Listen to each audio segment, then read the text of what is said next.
Hey guys, Jared here, and today we're going to take a look at, or should I say a listen to, the Audioengine 5 Plus speakers.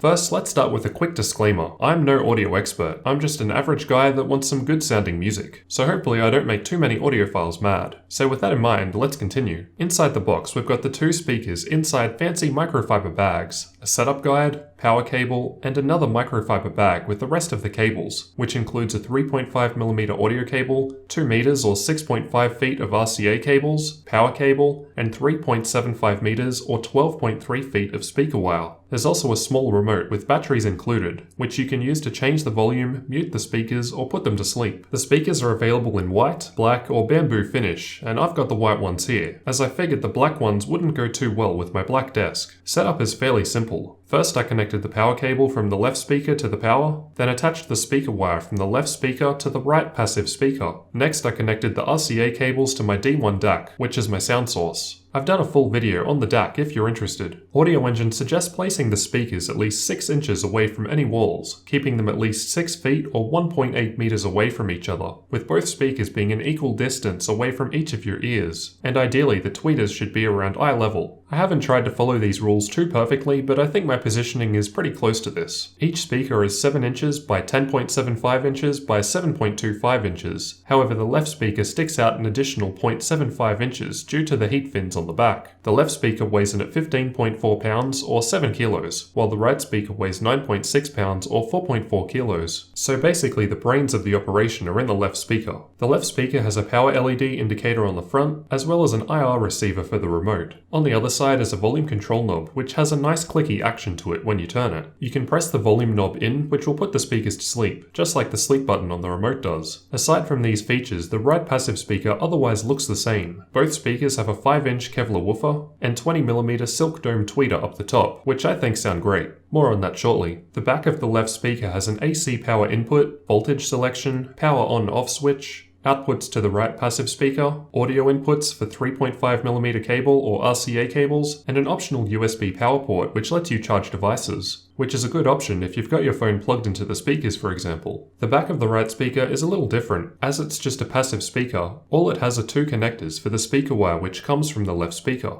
On the bottom of both speakers is a smooth felt material, which I found kept them in place. They weren't easy for me to move around, which is ideal. There's also a 1/4-inch threaded insert if you want to attach them to some stands. I like how the speakers look and sound, but make no mistake, these things are quite large. To be honest, I probably would have been fine with the Audioengine 2 Plus or P4 speakers, which are quite a bit smaller. The 5 Plus are huge, and take up quite a lot of desk space. Luckily I have a large desk, so that's fine. The speakers get insanely loud too. My ears were quite literally blown away, and I had to turn them back down after just a few seconds of testing them out on maximum. Day to day, I only listen to them at a fraction of what they're capable of because they can just get so loud. They can still get quite loud before the quality starts degrading though. In most cases, I can't see that as being an issue. By the time the quality starts degrading, you're going to be going deaf. They sound so much cleaner than my old speakers, the Logitech Z5500. I found the 5 Plus to be an awesome step up. I'm not going to attempt to give you a demo of how they sound in this video, as by the time my microphone records the sound, the video's encoded, and YouTube compresses the audio, it just won't be the same anymore. So sorry about that. Audioengine suggests a 30 to 50 hour break-in period before doing any critical listening, but also say that they sound great out of the box. I don't think my ears are refined enough to notice the difference, as they sound just as good to me even after this period of time. I've also got the Audioengine S8 subwoofer as well. However, I've done some listening without it just to get an idea of how the speakers sound by themselves. I think the speakers themselves sound great. There's still a level of bass present, and by themselves they're probably enough for most people. The extra bass from the sub does however add a whole extra dimension to the listening experience, and I think it's worth considering if you like bass and have the money. So keep an eye out for my full review of the S8 subwoofer.